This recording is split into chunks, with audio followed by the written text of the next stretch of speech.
रुको, इस मूवी की एक्सप्लेनेशन शुरू करने से पहले एक बात याद रखना। अगर तुम अकेले हो तो ये मूवी बिल्कुल मत देखना, क्योंकि ये कहानी तुम्हारे होश उड़ा देगी। एक प्रेग्नेंट औरत अपने बेडरूम में सो रही होती है जब अचानक कप का हिलना उसका ध्यान खींचता है। लेकिन बात यहीं खत्म नहीं होती। पूरी बिल्डिंग तेजी से हिलने लगती है। यह साफ तौर पर भूकंप का संकेत था। वो अपनी जान बचाने के लिए भागती है, लेकिन भीड़ और गिरते हुए पत्थर उसे रोक देते हैं और आखिर में वो बिल्डिंग के मलबे के नीचे दब जाती है। उसी वक्त उसका पति, जो काम से अभी लौटा होता है, रेस्क्यू टीम के साथ उसे ढूंढने निकलता है। आखिरकार उसे अपनी पत्नी मलबे के नीचे कमजोर हालत में मिलती है। अस्पताल में डॉक्टर कहते हैं ना पत्नी को बचाया जा सकता है, ना बच्चे को। पति दर्द में डूबा हुआ आखिरी फैसला लेता है, पत्नी को बचाने की कोशिश का। लेकिन सर्जरी शुरू होते ही पत्नी दम तोड़ देती है और फिर एक चौंकाने वाला पल, बच्चा जिंदा निकल आता है।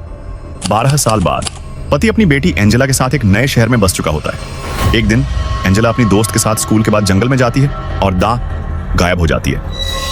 3 दिन की तलाश के बाद पुलिस आखिरकार बताती है कि बच्ची मिल गई है, लेकिन उसका चेहरा और आंखें बिल्कुल खाली हैं, जैसे 3 दिन का वक्त उसे कुछ घंटों जैसा ही लगा हो। पहली रात ही पिता को बेटी में कुछ अजीब संकेत नजर आते हैं। बिस्तर गीला कर देना, अचानक हिंसक हरकतें और फिर सफेद झाग उल्टी करना। दूसरी बच्ची में भी वही लक्षण दिखते हैं। हर हफ्ते चर्च जाते वक्त अजीब मंत्र बोलना और शरीर का टेढ़ा मेढ़ा होना। पिता समझ जाता है ये कोई मेडिकल प्रॉब्लम नहीं, सुपरनैचुरल पोजेशन है। रिसर्च करते करते वो एक मशहूर एग्जॉर्सिस्ट क्रिस तक पहुंचता है, जिसका बेटा भी पहले इसी तरह की दानवी ताकत का शिकार हुआ था।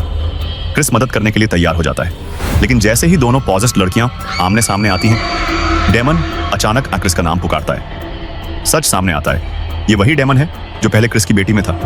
अब वो वापस आ चुका है और पहले से कहीं ज्यादा ताकतवर और विद्रोही रूप में। अब लड़ाई सिर्फ पोजीशन से नहीं, बल्कि डेमन के अल्टीमेट कॉन्फ्रंटेशन से है।